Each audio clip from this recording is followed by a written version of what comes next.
et ce qui m'aide énormément, c'est que je passe énormément de temps dans la louange et dans l'adoration.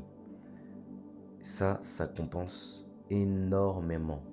Comme j'ai dit, il y a un verset qui dit dans la parole en Psaume chapitre 22 au verset 3 qui dit que Dieu siège parmi nos louanges.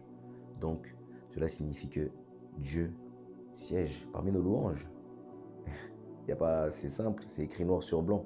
Donc du coup, ça veut dire que le fait d'écouter de la musique mondaine, ça te détourne un peu de la volonté de Dieu. Parce que dans la musique mondaine, après certes, c'est pas toutes les musiques mondaines, bien évidemment. J'entends les haters dire oui, mais c'est pas dans toutes les musiques, etc. Ça n'affecte pas. Si, clairement, ça affecte. Il ne faut pas se voiler la face. C'est juste pour avoir une bonne conscience qu'on se dit ça, mais non, honnêtement, très sincèrement, ça impacte. Un exemple très concret que j'aime prendre à chaque fois, c'est quand tu écoutes de la musique mondaine, quand tu écoutes une musique à caractère, on va dire, entre guillemets, mélancolique, triste, inconsciemment, tu vas devenir triste. Parce que t'es baigné, t'es plongé dans ce mood-là.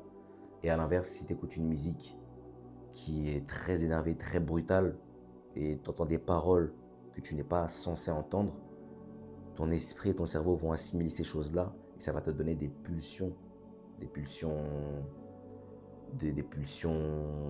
qui vont t'amener à avoir des pensées impures, des propos impurs, etc. En fait, tout ce qui est lié à l'impudicité et également à des envies de meurtre, de suicide, etc. En fait, tout est lié en fait. Et un dernier cas de figure, par exemple, si tu écoutes une musique joyeuse, ben, tu seras joyeux parce que tu es dans le mood, tu es plongeant. En fait, c'est tellement logique, mais en fait, on est tellement cette intelligence obscurcie, vraiment. Et c'est pour ça qu'en fait, je suis là pour témoigner et rendre gloire à Dieu de ce que moi, personnellement, j'ai arrêté d'en écouter.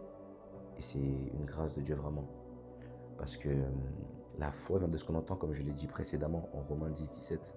Ainsi, la foi vient de ce qu'on entend. Et ce que l'on entend vient de la parole de Dieu. Vraiment, c'est très, très, très important.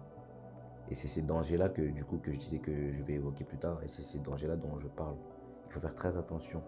Parce que un autre danger que je vais évoquer là tout de suite, c'est qu'en fait, plus tu écoutes de la musique mondaine et plus ça te bousille intérieurement, ça te détruit ton esprit et ton âme, ça te détruit intérieurement.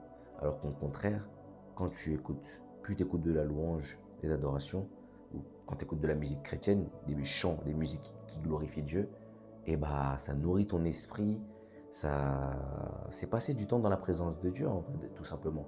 Être dans la louange et dans l'adoration, baigner dedans,